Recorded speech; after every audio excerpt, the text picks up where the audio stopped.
ஒரு டிக்கெட் 4 படம் உங்கள் டிஸ்னி பிளஸ் ஹாட்ஸ்டாரில்.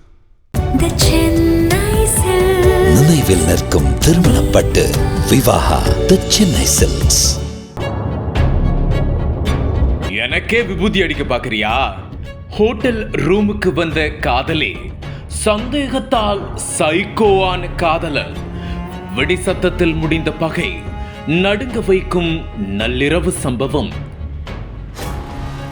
உத்தரப்பிரதேச மாநிலம் லக்னோவைச் சேர்ந்தவர் வந்தனா திவேதி. 26 வயதான இவர் மகாராஷ்டிரா மாநிலம் புனேவில் உள்ள பிரபல ஐடி கம்பெனி ஒன்றில் ஊழியராக பணிபுரிந்து வந்தார். இதனிடையே கடந்த 27ஆம் தேதி இரவு வந்தனா தன்னுடைய காதலனுடன் சேர்ந்து ஹிஞ்சேவாடி பகுதியில் உள்ள ஒரு ஹோட்டல் ரூமில் அறை எண் 306 தங்கியுள்ளார். ஆனால் அடுத்த நாள் காலை அந்த அறையில் தனியாக இருந்த வந்தனா சுட்டு கொலை செய்யப்பட்ட நிலையில் சடலமாக கிடந்துள்ளார்.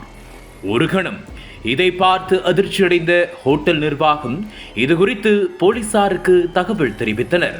அதன் பேரில் உடனடியாக ஹோட்டலுக்கு வந்த போலீசார் அறையில் இருந்த வந்தனாவின் உடலை மீட்டு பிரேத பரிசோதனைக்காக அங்குள்ள அரசு மருத்துவமனைக்கு அனுப்பி வைத்தனர். இந்த நிலையில் இச்சம்பவம் குறித்து வழக்கு பதிவு செய்த புனே போலீசார் இளம்பெண் வந்தனா திவேதி கொலை செய்யப்பட்டதற்கான காரணம் குறித்து விசாரணை மேற்கொண்டு வந்தனர்.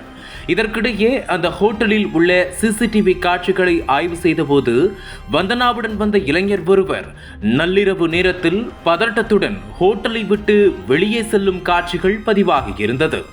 மேலும் அந்த இளைஞரின் பெயர் ரிஷப் நிகாம் என்பது போலீசாரின் விசாரணையில் தெரிய வந்துள்ளது. இதனையடுத்து மும்பை பகுதியில் தலைமறைவாக இருந்த ரிஷப் நிகாமை கைது செய்து காவல் நிலையத்திற்கு அழைத்து சென்றனர். அப்போது போலீசார் அவரிடம் மேற்கொண்ட விசாரணையில் பல்வேறு அதிர்ச்சி அளிக்கும் தகவல்கள் வெளியானது. அதில் போலீசால் கைது செய்யப்பட்ட ரிஷப் நிகாமும் ஹோட்டல் அறையில் கொலை செய்யப்பட்ட வந்தனாவும் கடந்த 10 ஆண்டுகளுக்கு மேலாக காதலித்து வந்துள்ளனர். அது மட்டுமின்றி இவர்கள் இருவரும் ஒரே ஊரை சேர்ந்தவர்கள். இதனிடையே லக்னோவில் இருந்த வந்தனாவுக்கு புனேவில் உள்ள ஐடி கம்பெனியில் வேலை கிடைத்ததால் அவர் அங்கிருந்து புனேவிற்கு வந்துவிட்டார். ஆனால் அதில் ரிஷப் நிகாமிற்கு பிடிக்கவில்லை. தன் காதலி தன்னை விட்டு பிரிந்து விடுவாள் என்று ரிஷப் நிகாமிற்கு அச்சம் ஏற்பட்டுள்ளது. இதனிடையே ஆரம்பத்தில் ஒற்றுமையாக இருந்த இவர்களது வாழ்க்கையில் காலப்போக்கில் சிறு சிறு விரிசல்கள் ஏற்பட்டு வந்துள்ளது. இதனால் ரிஷப்பிற்கும் வந்தனாவிற்கும் இடையே அடிக்கடி தகராறு ஏற்பட்டு வந்துள்ளது. ஒரு கட்டத்தில் வந்தனா தன்னை விட்டுவிட்டு வேறு நபரை காதலிக்கலாம் என ரிஷப் நினைத்துக் கொண்டிருந்தார். ரிஷப்பிற்கு வந்தனா மீது ஏற்பட்டிருந்த சந்தேகம் நாளுக்கு நாள் அதிகரித்துள்ளது. அதன் நீட்சியாக ரிஷப்பை குறிப்பிட்ட சில நபர்கள் சமீபத்தில் 2 முறை தாக்கியுள்ளனர்.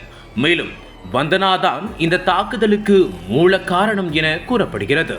இதற்கிடையில் ரிஷப்பிற்கு தன் காதலி வந்தனா மீது இருந்த கோபம் ஒரு கட்டத்தில் கொலை வெறியாக மாறியுள்ளது. இத்தகைய சூழலில் சம்பவத்து அன்று இவர்கள் இருவரும் ஹோட்டல் அறையெடுத்து தங்கி உள்ளனர். அப்போது ரிஷப்பிற்கும் வந்தனாவுக்கும் இடையே வாக்குவாதம் ஏற்பட்டுள்ளது. இதனால் ஆத்திரமடைந்த ரிஷப் தன் காதலி வந்தனாவை கடுமையாக தாக்கியுள்ளார். அது மட்டும் இன்றி தான் மறைத்து வைத்திருந்த துப்பாக்கியை எடுத்துக்கொண்டு வந்தனாவை கொலை செய்யவும் முயற்சி செய்துள்ளார்.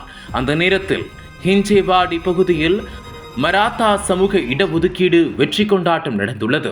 மேலும் அந்த பகுதி முழுக்க அதிக அளவில் பட்டாசுகள் வெடிக்கப்பட்டிருந்தது.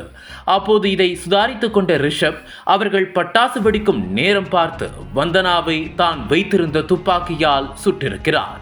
அதில் அந்த பெண்ணின் தலை, கழுத்து உள்ளிட்ட பகுதிகளில் 4 குண்டுகள் பாய்ந்து வந்தனா சம்பவ இடத்திலேயே இரத்த வெள்ளத்தில் உயிரிழந்துள்ளார். அதே வேளையில் பட்டாசு சத்தம் காரணமாக துப்பாக்கியால் சுட்ட சத்தம் வெளியே கேட்காமல் இருந்தது விசாரணையில் தெரிய வந்துள்ளது. இதனையடுத்து கொலையாளி ரிஷப்பிடம் இருந்த துப்பாக்கியை பறிமுதல் செய்த போலீசார் அவர் மீது வழக்கு பதிவு செய்து நீதிமன்றத்தில் ஆஜர்படுத்தி சிறையில் அடைத்தனர். தற்போது பெண் ஐடி ஊழியர் ஒருவர் தனது காதலனால் சுட்டு கொலை செய்யப்பட்ட சம்பவம் பெரும் அதிர்ச்சியை ஏற்படுத்தியுள்ளது.